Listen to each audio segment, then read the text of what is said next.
They were daughters, wives, neighbors, the kind of women no one ever suspected, but behind their quiet smiles were secrets soaked in blood. When the truth came out, the justice system didn't hesitate.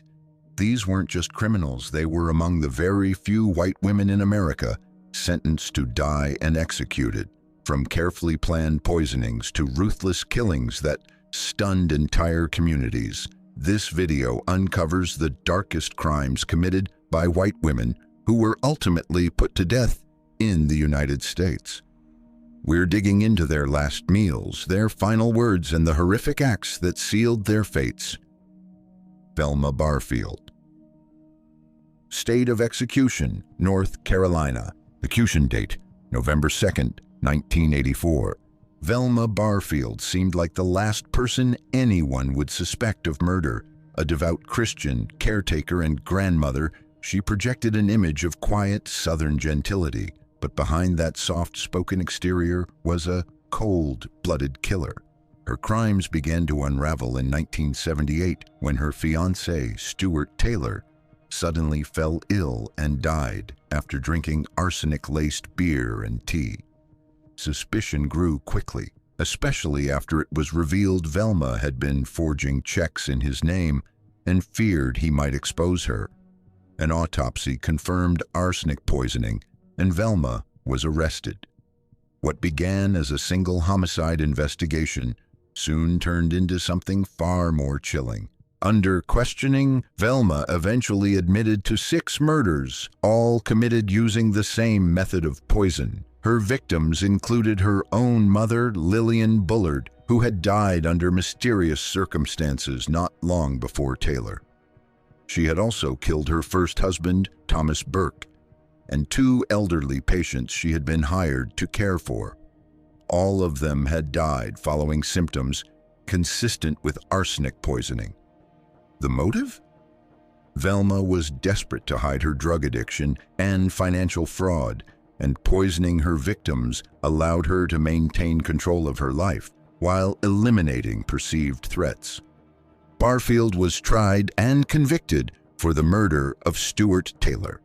Despite the efforts of her defense team, who argued that she suffered from dissociative identity disorder and had endured a lifetime of abuse, the jury handed down a death sentence. During her time on death row, Velma reportedly found religion, became a born-again Christian, and even counseled other inmates. But clemency efforts failed, and on November 2, 1984, she was executed by lethal injection at the Central Prison in Raleigh, North Carolina. She was the first woman executed in the U.S.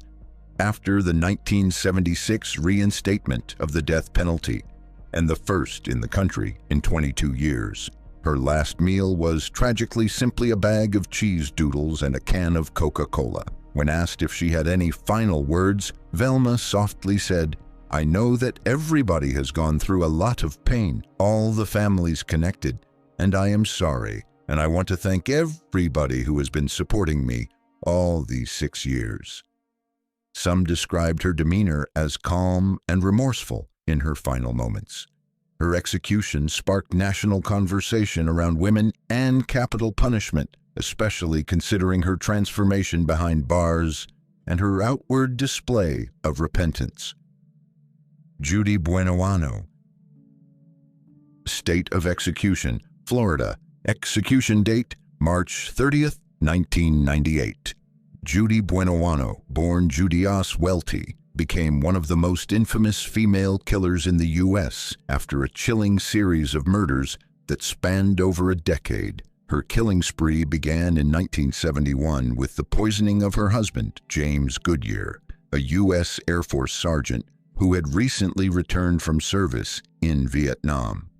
3 months after his return, he died under suspicious circumstances in Orlando, Florida. Judy collected his life insurance and moved on. Years later, authorities exhumed his body and discovered he had been poisoned with arsenic. Her next known victim was her own son, Michael.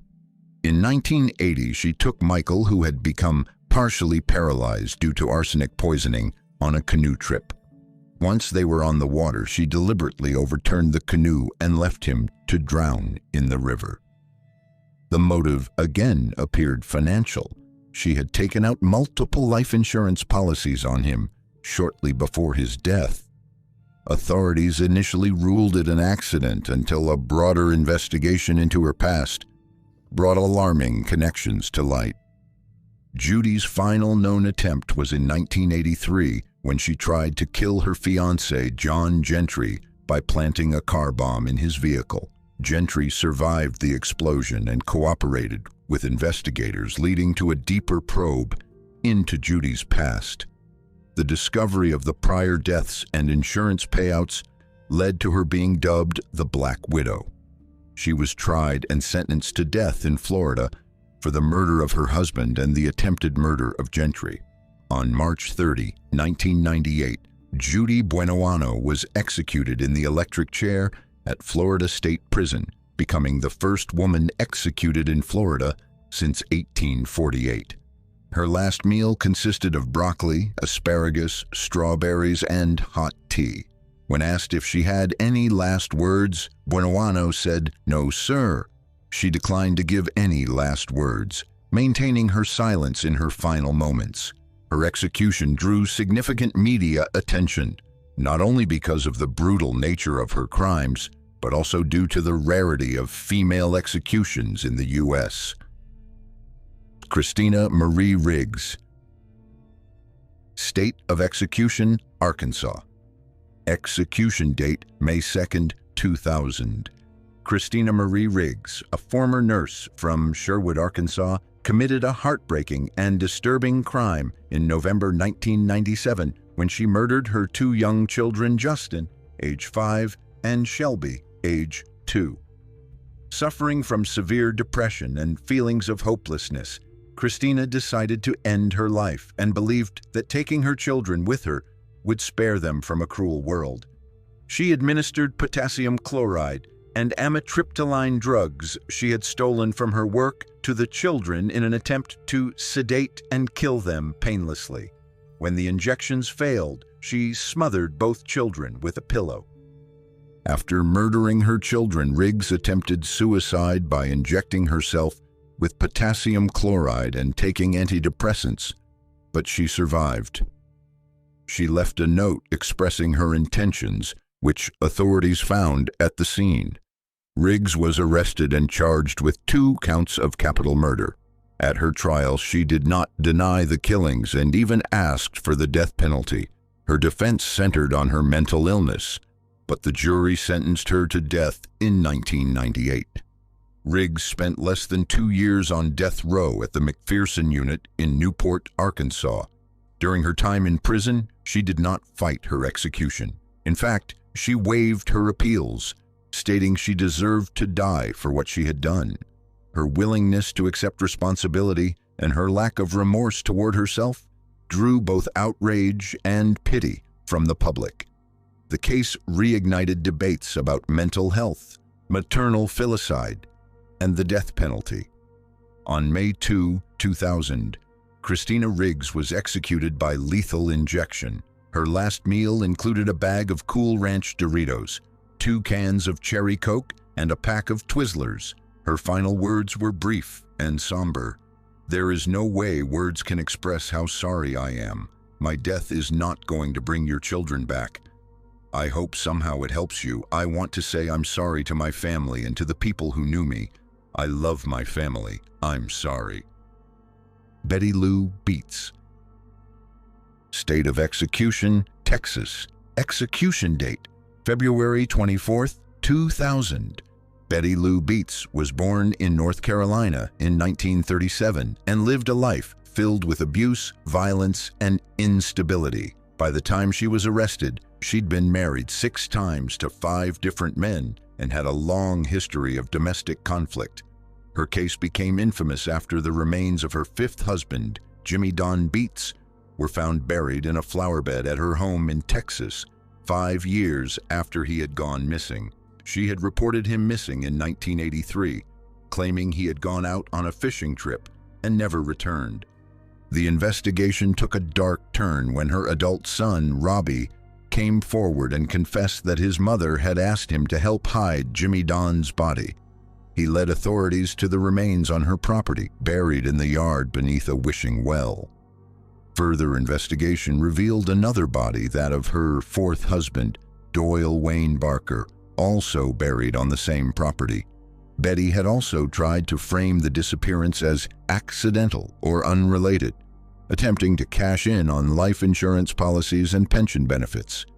During the trial, the prosecution painted her as a cold and manipulative killer who used marriage as a tool for financial gain and eliminated partners when they no longer served her interests.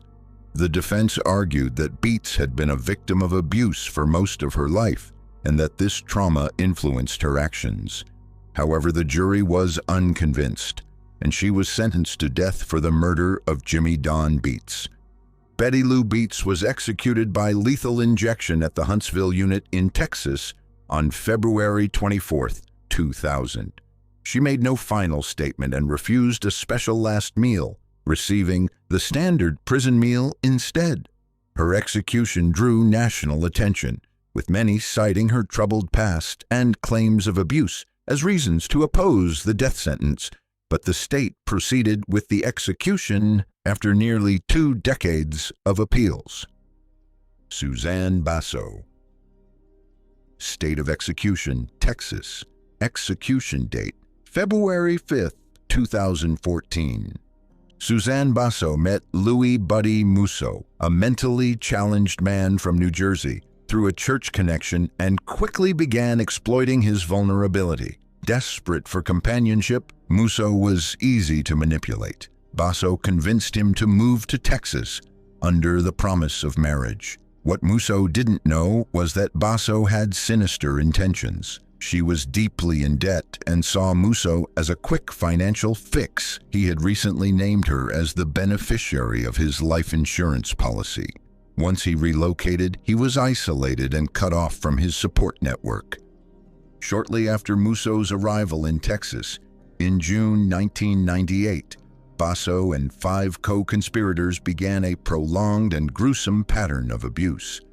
Over the course of several days, Musso was starved, beaten with belts and blunt objects, burned with cigarettes, and subjected to unimaginable humiliation. His injuries included multiple broken ribs, bruises, and chemical burns. The abuse escalated as Basso and her group shaved his head, forced him to bathe in a toxic cleaning solution, and even made him sit in a bathtub filled with bleach and Pine Sol.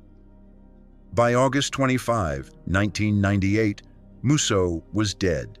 His emaciated body was discovered in a ditch near Houston.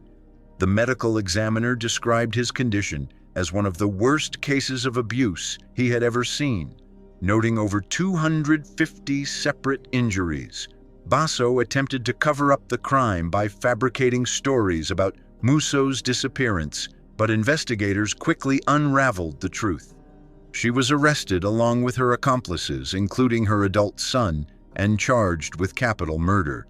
During the trial, prosecutors portrayed Basso as the ringleader of the torture murder plot, though her defense tried to shift blame onto others or frame her as mentally ill. The jury was unmoved by these claims. Her manipulative behavior, financial motive, and the sheer brutality of the crime left a lasting impression. She was convicted in 1999 and sentenced to death. All appeals failed, and she was executed by lethal injection on February 2014, making her one of the few women executed in modern U.S. history. Lois Nadine Smith. State of execution, Oklahoma. Execution date, December 4, 2001. Lois Nadine Smith was convicted of the brutal 1982 murder of 21-year-old Cindy Bailey in Del City, Oklahoma. Smith, who had a reputation for being violent and controlling, believed Cindy had been involved with her son and accused her of setting him up in a robbery. On July 4th of that year, Smith and an accomplice picked Cindy up under false pretenses. They drove her to a remote location where Smith interrogated, beat, and ultimately shot Cindy multiple times at close range. Before killing her, Smith reportedly taunted and threatened her while forcing her to beg for her life. Smith was arrested shortly after the crime and confessed, claiming she had lost it in a fit of rage. During her trial, prosecutors presented overwhelming evidence, including testimony from her accomplice, to prove that the killing was premeditated and sadistic. She was sentenced to death in 1983. Her appeals stretched on for nearly 2 decades, but the courts eventually upheld her sentence. On December 4, 2001, at the age of 61, Lois Nadine Smith was executed by lethal injection at the Oklahoma State Penitentiary in McAlester. She became the 3rd woman executed in Oklahoma since the year 1903. During her execution on December 4, 2001, Smith addressed the victim's family saying, "I want to say I'm sorry for the pain and loss I've caused you. I ask that you forgive me. You must forgive to be forgiven." She also expressed gratitude to her attorneys, sent love to her children, and quoted scripture, "To live is Christ, to die is gain. Thank you, Jesus." These statements were part of her final moments before being executed by lethal injection at the Oklahoma State Penitentiary. For her last meal, she had none. Carla Faye Tucker. State of execution, Texas. Execution date, February 3, 1998. Carla Faye Tucker's crime occurred in June 1983 when she and an accomplice, Jerry Lynn Dean, broke into the Houston home of Deborah Thornton and her boyfriend, Jerry Dean. The intruders intended to burglarize the home, but the situation escalated into a violent confrontation. Using a pickaxe, Tucker and Dean brutally attacked both victims, ultimately killing them. The gruesome nature of the murder shocked the community, especially as Tucker was a young woman, which made the crime stand out even more in public consciousness. She was quickly arrested and charged with capital murder. During her trial, Carla Faye Tucker was found guilty and sentenced to death. Her case attracted national attention, not only because she was a rare female death row inmate, but also due to the severity of her crimes and the controversy surrounding the death penalty for women. Over time, while incarcerated, Tucker experienced a religious transformation, becoming a born-again Christian. She actively sought forgiveness from the victims' families and expressed deep remorse for her actions, which sparked a debate among activists, religious groups, and the general public about clemency and the moral implications of executing a reformed woman. Tucker's final days were marked by media scrutiny and public appeals for clemency from prominent figures, including the Pope and various human rights organizations. Despite these efforts, the Texas Board of Pardons and Paroles denied her clemency request. On February 3, 1998, she was executed by lethal injection at the Huntsville unit in Texas. For her final meal, Tucker requested a banana, a peach, and a garden salad with ranch dressing. Her last words were heartfelt and peaceful. They were, "Yes, sir, I would like to say to all of you, the Thornton family and Jerry Dean's family, that I am so sorry. I hope God will give you peace with this." She looked at her husband. "Baby, I love you." She looked at Ronald Carlson. "Ron, give Peggy a hug for me." She looked at all present, weeping and smiling. "Everybody has been so good to me. I love all of you very much. I am going to be face to face with Jesus now. Warden Baggett, thank all of you so much. You have been so good to me. I love all of you very much. I will see you all when you get there. I will wait for you." The case of Carla Faye Tucker remains a significant chapter in the history of capital punishment in the United States. It highlights complex questions about justice, gender, redemption, and the possibility of personal change, even in those who have committed horrific crimes. Her execution was the first of a woman in Texas in over a century and remains one of the most discussed cases involving female offenders on death row. Tucker's story continues to evoke debate over the ethics of the death penalty and the potential for mercy within the criminal justice system. Teresa Lewis. State of execution, Virginia. Execution date, September 23, 2010. Teresa Lewis was convicted for orchestrating the murders of her husband, Julian Lewis, and stepson, Charles Lewis, in October 2002. She conspired with two men, Matthew Schallenberger and Rodney Fuller, whom she had met shortly before the crime. Lewis provided them with money and access to firearms and left the door to her home unlocked to facilitate the murders. The motive was to claim life insurance policies totaling $250,000. Both Schallenberger and Fuller were sentenced to life imprisonment, while Lewis received the death penalty. Teresa Lewis's last meal consisted of 2 fried chicken breasts, sweet peas with butter, a Dr. Pepper, and apple pie for dessert. Before her execution, Lewis addressed her stepdaughter, Kathy Lewis Clifton, who was present as a witness. She apologized for the pain she had caused by saying, "I just want Kathy to know that I love her, and I'm very sorry." Teresa Lewis was executed by lethal injection at the Greensville Correctional Center near Jarrett, Virginia. She was pronounced dead at 9:13 p.m. Her execution marked the first of a woman in Virginia since 1912 and the first in the United States since 2005. Lisa Montgomery.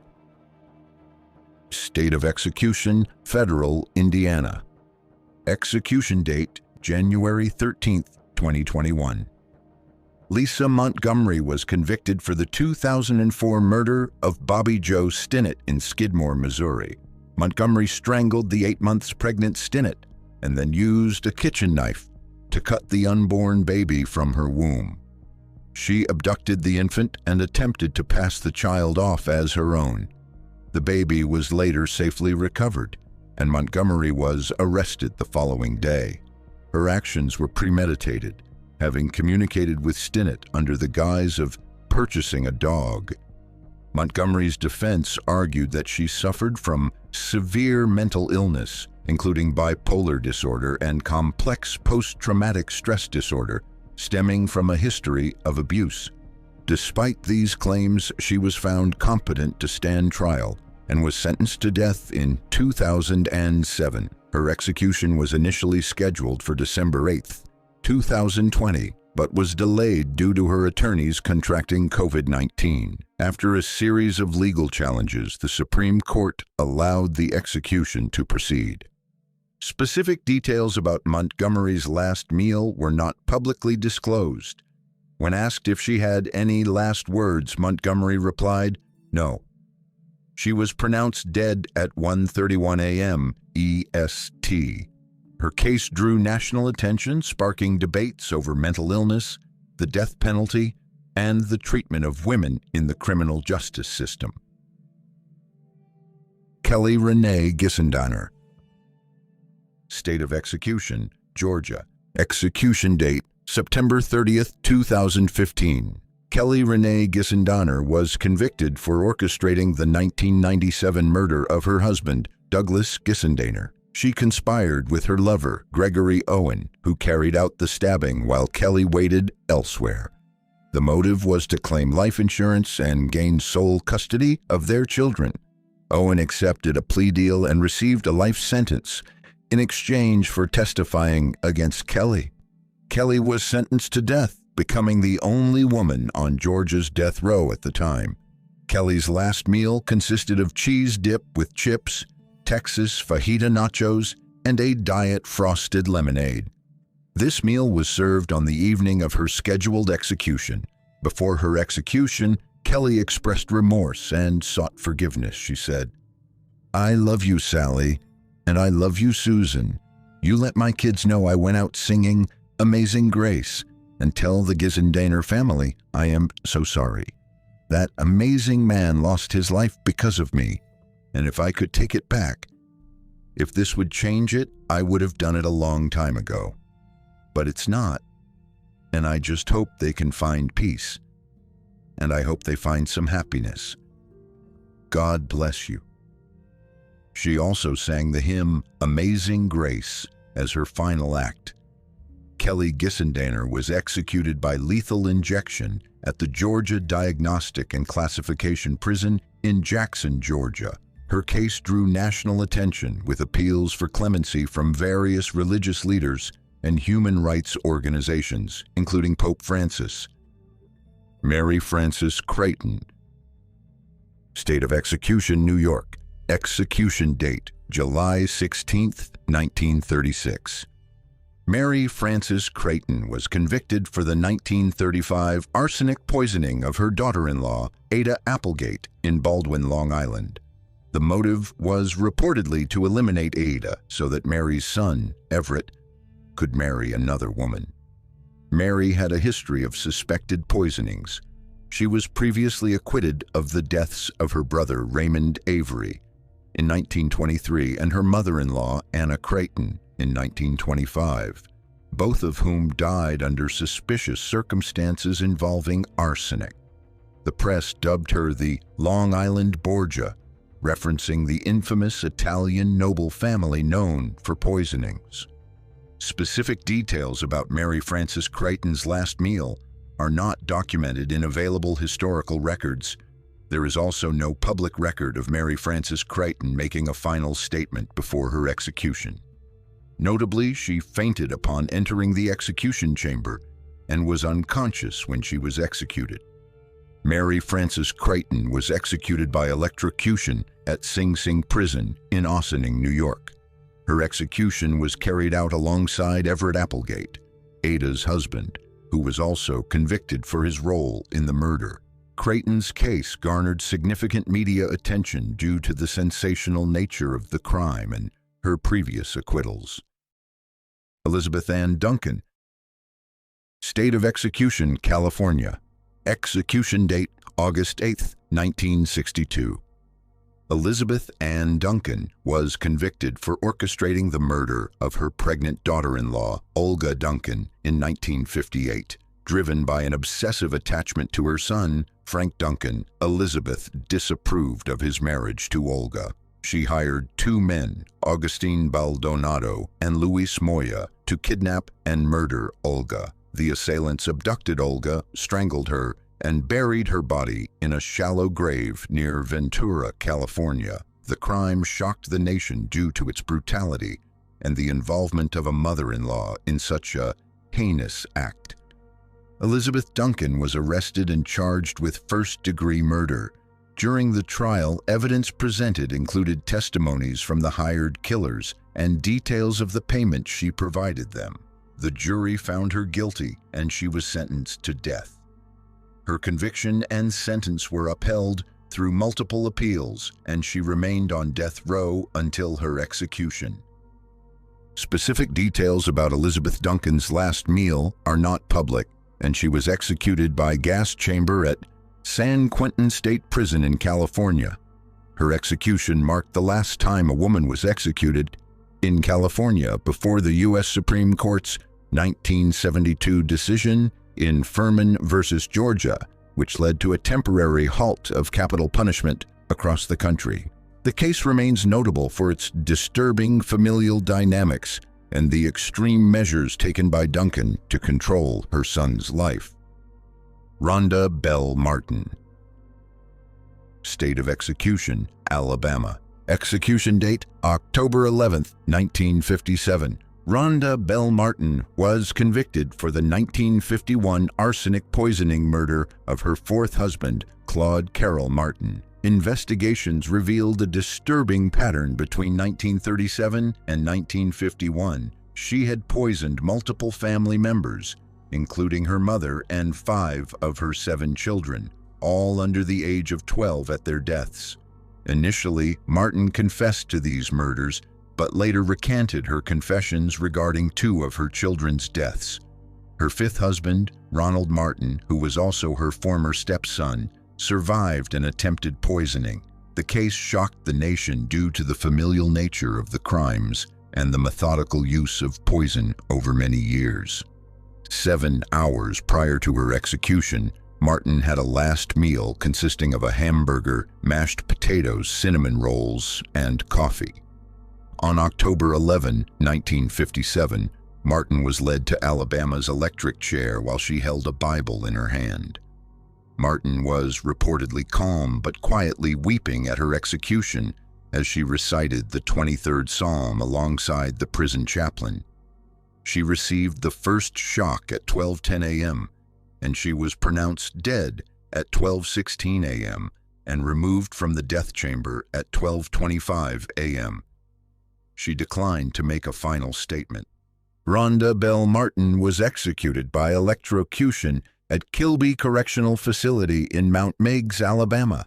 Her execution marked the third and final time a woman was electrocuted in Alabama before the 1972 Furman v. Georgia decision, which led to a temporary halt of capital punishment across the United States. She was also the last woman executed in Alabama until 2002. Linda Lyon Block. State of execution, Alabama. Execution date, May 10, 2002.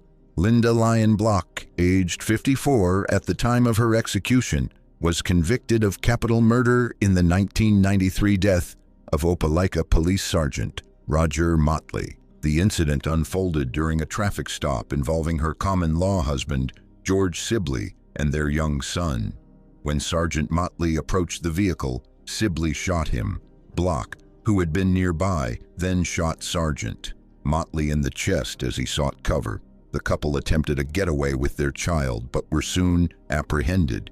Despite claiming self-defense, both were convicted in a controversial case tied to their anti-government beliefs, including breaking into Sibley's father's home and renouncing U.S. citizenship. Linda Lyon Block became the first woman executed in the state since Rhonda Bell Martin in 1957, and notably the last person in the U.S. executed via electric chair without the option of lethal injection. On the night of May 10, 2002, she wore a white prison outfit and had her head shaved before the straps were applied. In her final moments, she declined a last meal and refused to make any final statement, responding simply no when asked. The execution proceeded at midnight at Holman Correctional Facility via 2 cycles of electric voltage. She was pronounced dead at 12:10 a.m. Block's case drew attention for its unusual political context and the method of execution. She and Sibley were part of a small anti-government movement, renouncing citizenship and destroying IDs before the crime. Her lack of final words, choice of execution method, and refusal to eat a last meal sparked public debate. Afterward, her husband filed a petition claiming she had fired the fatal shot, but his execution in 2005 proceeded separately. From poisoners to cold-blooded killers, these women defied every stereotype, leaving behind a trail of crime so disturbing that even death row couldn't ignore them. Their last words still echo. Their final meals offer eerie glimpses into their state of mind, and their crimes unforgettable. Whether it was for greed, revenge, or control, each of these women etched their names into American criminal history, ultimately paying the highest price.